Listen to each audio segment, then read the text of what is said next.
Assalamualaikum warahmatullahi wabarakatuh. Kembali lagi dengan saya Nadia Aisyah, kelas 5A, sekolah di SDN Waluya, Kecamatan Cicalengka, Kabupaten Bandung. Dalam tantangan bulan April kali ini, saya akan mewawancarai salah satu guru di SDN Waluya, yaitu Ibu Tias. Apa yang memotivasi Ibu untuk menjadi guru? Yang memotivasi ibu menjadi guru yaitu ini adalah salah satu cita-cita ibu ketika ibu masih kecil ya, dan alhamdulillah Allah paring kelancaran itu semua sehingga ibu bisa meraih cita-cita itu. Bagaimana Ibu menggambarkan gaya mengajar Ibu? Kalau bisa digambarkan gaya mengajar ibu, kebetulan ibu kan pegang kelas 1 ya untuk tahun ini. Jadi gaya mengajar ibu itu ibu pusatkan lebih ke bagaimana sih anak-anak kelas 1 ini supaya tertarik melihat ibu, mendengarkan ibu, yaitu berarti ibu harus mempunyai suara yang lantang, terus bisa menirukan setiap gerakan-gerakan hewan ketika ibu bercerita tentang fabel, atau enggak ibu bisa menggerakkan badan-badan ibu, gestur badan ibu gitu. Jadi supaya anak-anak kelas 1 itu tertarik melihat ibu bercerita, ibu menerangkan seperti itu. Apa pengalaman mengajar Ibu yang paling berkesan? Pengalaman mengajar ibu yang paling berkesan yaitu ketika ibu mengajari anak kelas 1 yang masih malu-malu ya, karena awal-awal masuk dia kan masa transisi dari TK ke SD, ada yang masih malu-malu, jadi ibu belum memahami karakternya gitu. Jadi kadang ibu juga sedikit salah ketika menebak karakter mereka gitu. Jadi oh ini seharusnya anak ini tidak bisa ditegasin, harus dengan bujukan seperti oh ini anak ini tidak mau dibujuk, jadi maunya seperti harus agak tegas, kayak gitu aja sih yang paling berkesan. Bagaimana Ibu menangani siswa yang memiliki kesulitan belajar? Kebetulan ibu memegang kelas 1, kesulitan ibu dalam mengajar adalah ketika anak kelas 1 belum bisa membaca ya. Jadi mengatasinya yaitu ketika beberapa peserta didik yang belum bisa membaca, ibu kasih tambahan lagi selepas pulang sekolah, kasih tambahan lagi kelas baca. Jadi di situ sedikit-sedikit mereka lancar dalam membaca.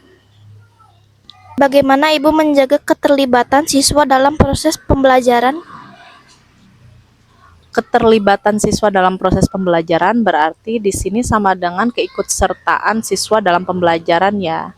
Ketika siswa tertarik dalam belajar, maka akhirnya siswa itu pun ikut terlibat dalam belajar. Jadi ibu di sini harus pintar-pintar menyediakan media belajar dan juga belajar sambil bermain agar anak kelas 1 di sini tertarik, mau terlibat untuk belajar bersama-sama dan ikut serta aktif dalam belajar. Bagaimana Ibu menilai keberhasilan pembelajaran siswa? Dalam menilai keberhasilan belajar siswa, di sini ibu mempunyai kriteria minimal belajar untuk siswa. Jadi ibu mempunyai kriteria minimalnya berapa, rentang sampai ke keberhasilan siswanya. Begitu. Bagaimana Ibu beradaptasi dengan perkembangan teknologi dalam pembelajaran?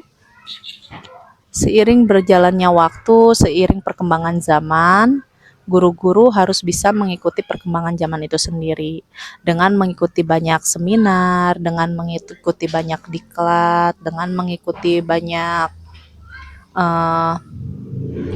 Zoom ya di sini. Jadi guru-guru itu secara otomatis akan bisa berkembang mengikuti zaman, mengikuti keahlian-keahliannya sendiri dalam IT dan juga dalam pembelajaran yang baru seperti itu. Bagaimana Ibu membangun hubungan yang positif dengan orang tua siswa? Membangun hubungan yang positif dengan orang tua siswa adalah target utama juga dalam membangun perkembangan belajar siswa. Jika tidak ada komunikasi yang positif, komunikasi yang berkesinambungan secara terus-menerus, tidak akan berhasil dalam perkembangan siswa. Jadi Ibu di sini tidak pernah memutus komunikasi, tidak pernah berhenti berkomunikasi kepada orang tua siswa untuk setiap harinya melaporkan perkembangan peserta didik. Jadi peserta didik hari ini Anandanya sampai mana belajarnya, kendalanya apa. Nah, nanti Ibu meminta orang tuanya di rumah agar melanjutkan yang tidak berhasilnya dan bisa dikembangkan lagi untuk yang berhasilnya, seperti itu. Apa tantangan terbesar Ibu yang Ibu hadapi sebagai seorang guru? Tantangan terbesar Ibu menjadi seorang guru sampai saat ini yaitu karena Ibu di sini seorang wanita karir dan juga wanita ibu rumah tangga, jadi Ibu harus bisa pintar-pintar membagi waktu antara mengurus rumah tangga juga mengurus pekerjaan dan juga berbagi waktu dengan buah hati di rumah, seperti itu. Ceritakan tentang sebuah situasi di mana Ibu harus beradaptasi dengan perubahan yang tidak terduga dalam lingkungan kerja Ibu. Bagaimana Anda mengatasinya dan apa yang Ibu pelajari dari pengalaman tersebut? Hal-hal yang tidak terduga salah satunya adalah di sini kan ada masa transisi PAUD ke SD ya. Jadi di mana hal-hal yang tidak terduga salah satunya adalah di sini kan ada masa transisi PAUD ke SD ya. Jadi di mana Ibu harus bisa mempelajari semua karakter siswa ketika masuk. Bagaimana karakter A, bagaimana karakter B. Nah, di situ adalah salah satu tantangan yang harus dihadapi dan juga harus dipelajari ya.